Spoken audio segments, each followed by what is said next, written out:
500 million years ago, powerful forces gave rise to what would become Earth's most famous monolith. This is Uluru, also known as Ayres Rock. It's one of a multitude of stunning natural features on the Australian continent, a land of vast wilderness, a place of deserts, of striking formations. Recently, Asobo launched World Update 8 for Microsoft Flight Simulator, which included a huge overhaul for Australia, adding new cities, airports, points of interest, and improved terrain. As you can see from this real-world footage of Australia, it truly is a stunning country. So, let's see how Microsoft Flight Simulator holds up. Here we are then at Uluru in Microsoft Flight Simulator. The weather is clear and visibility is excellent. Ayres Rock lays ahead. Nearby is the small community of Uluru. Now, this community here, this town, might not be entirely accurately represented, but it certainly is very close to the famous monolith. The top of this sandstone formation stands at 863 meters above sea level, and with an area of 3.3 square kilometers, its sheer size leaves everything else within the area feeling entirely dwarfed.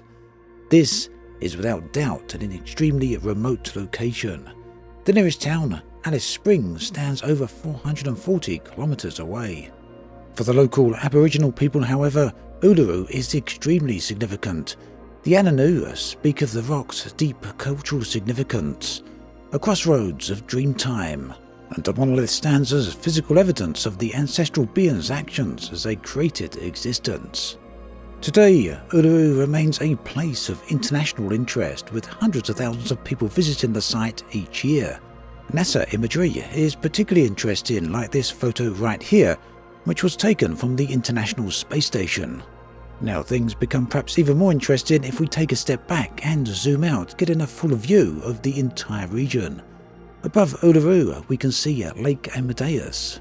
And if we switch over to Bing Maps here, zoom in a little bit, we can see just how striking the various colours are here. So this is a salt lake, and apparently it can change in intensity and colour quite considerably from moment to moment or year to year. Indeed, right here it looks very interesting indeed. And if we switch over to Google Earth, I'll just have another look at the same location, we can see once again it's a very, very striking location. Zoomed in on one of the little islands here, and if we just tip the camera back a little bit, we can see the salt beds here. Now this apparently is a mixture of both salt and mud, and can sometimes have a few inches of water here as well, although that's not entirely consistent and can certainly change with quite some regularity.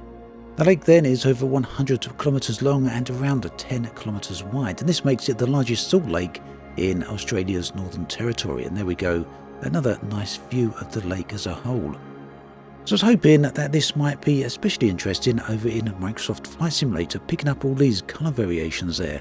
And if we take a look at the map, the world map in Microsoft Flight Simulator, we can see there's somewhat of those same colours there, especially when we zoom out. Perhaps less so when we zoom in, but nonetheless, when we actually jump into the sim, it's perhaps not quite as interesting, although I think this really depends at which point you spawn in or which point you fly along on the lake's length. Right here, for example, it doesn't especially look like a salt lake and looks more like a regular lake. But things are a little bit more interesting from higher altitudes, perhaps not quite as interesting as we see on both Bing Maps and Google Maps, but nonetheless certainly worth flying over at a high altitude. Now, talking of interesting formations, I do want to jump over to another location entirely. This is well away from Australia and exists in Jordan.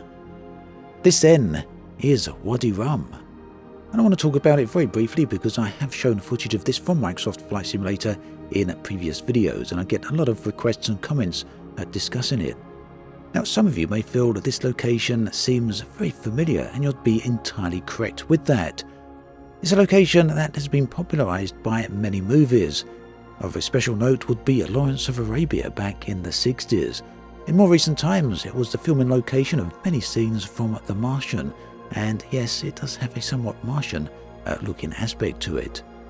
Now, over in Microsoft Flight Simulator, this is an equally beautiful area. In fact, it's one of my favorite locations to fly within the entire sim. So if you haven't had a chance to look here just yet, I highly recommend that you check it out. It's quite a large area, coming in at around 720 square kilometers, so yep, well worth flying around, especially in the slower general aviation planes. At any rate, that brings us to the end of this video. As always, thanks for watching, and I'll catch you guys and girls next time.